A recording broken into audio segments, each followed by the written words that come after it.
Sinuportado naman ng pamunuan ng Philippine National Police o PNP ang panukala ni Pangulong Duterte na suspendihin ang pribilehiyo ng writ of habeas corpus.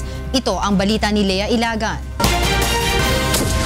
Mas mapapadali ang trabaho ng Philippine National Police kung matutuloy ang plano ni Pangulong Duterte na pagsuspinde sa writ of habeas corpus privilege dahil sa lumalalang problema sa iligal na droga sa bansa. Ayon kay PNP Chief Police Director General Ronald Bato de la Rosa, maliban sa mapapadali ang trabaho ng PNP sa pag-aresto sa mga lumalabag sa batas, magdadalawang isip na rin ang mga criminal o drug personalities na muling kumilos sa pangambang madali ang proseso sa pag-aresto sa kanila. Number one, it will make our job easier. Number two, it will provide enough deterrence to the drug violators.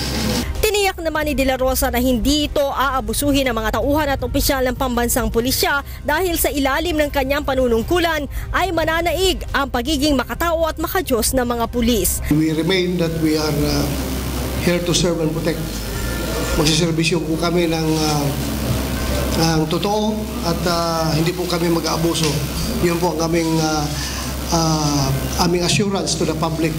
Nagbabala rin ang general sa mga pulis na abusado, lalo na sa mga gumagamit ng kanilang kampanya laban sa iligal na droga upang makapang-abuso o makapangotong. I promise, pag mahuli ko kayo, babalian ko kayo ng liig. Kayo mga pulis na mga gago na gumagawa niyan. Babaliin ko yung liig ninyo. I am giving you this warning. So doon po sa mga nagiging biktima, kahit kayo'y drug lord, kahit kayo'y drug personality, kahit kayo'y drug pusher, pag kayo'y tinakot ng pulis na mayroong nandun ka sa listahan para magbigay kayo ng pera para matanggal yung pangalan nyo, i-report po ninyo sa akin yan. Lea Ilagan, UNTV News and Rescue, Camp Crame.